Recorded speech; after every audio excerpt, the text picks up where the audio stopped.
So we have a gentleman here who has a large bladder stone, as you can see here, with obstructive uropathy. He's got a median lobe and lateral lobe coaptation. So we're going to break up the stone here. This is breaking up really nicely here.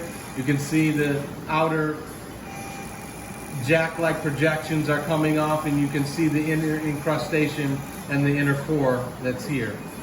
So we'll just break this up, and once we break this up, we'll go ahead and attack the prostate with a UroLift. Now, you can do this in different orders. I like to do the stone first, and then we'll deal with the prostate afterwards, only because we have the larger resectoscope that's in right now, which I'm using with the laser bridge to help with the stone here. All right, so we're getting down towards the end of the stone here. We're just left with the core, the outer coat, and all the incrustations. Those barb-like projections are pretty much gone. So this took about 15 minutes to get to this point. I'm using a 500 micron fiber.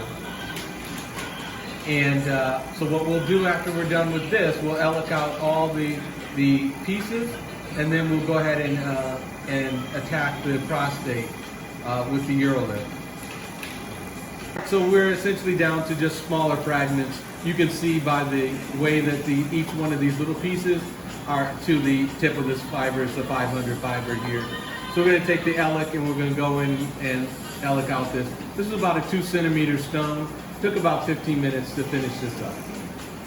So now we finished the stone, we're going to start doing the UroLift. And he has a fairly obstructing prostate. He's got a fairly large intraprostatic median lobe here, and he's got lateral lobe coaptation. So I'm going to open the channel. I always start with the lateral lobe first. That gives me the space to work. So we're going to start here. I always start on the left. So again, we want to create this anterior channel. So we're going to place our first implant at the 2 o'clock position here. 20 degrees deflection. You see the white line, you make your cut, and there we have our implant. All right, so I finished the lateral walls here. I did 4 implants, and so you can see that we have a pretty good anterior channel here, but we still have this median lobe that is intravesicular here. So it doesn't appear that it's going to be terribly obstructive, but we're going to try to reduce that at any possibility of the obstruction there, especially the fact that he had that big bladder stone behind it. So one of the ways to tackle a median lobe is to massage it and to reduce the volume. That's not something that I particularly like to do. What I like to do is just use the meat of it and then just tack it over to the other side. So what you want to do is make sure there's a sulcus.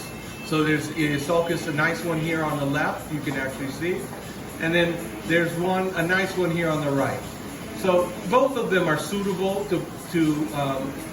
malleable to pushing this prostate median lobe over. So we're going to use the right to left technique here. So I'm just going to get down into that sulcus. You know, I think I might actually use the left side here. It seems that right side. Yeah. Let me just take a peek anyways one more time. All right, so we're going to do right side over. And we're just going to push this over to the side here. Fire.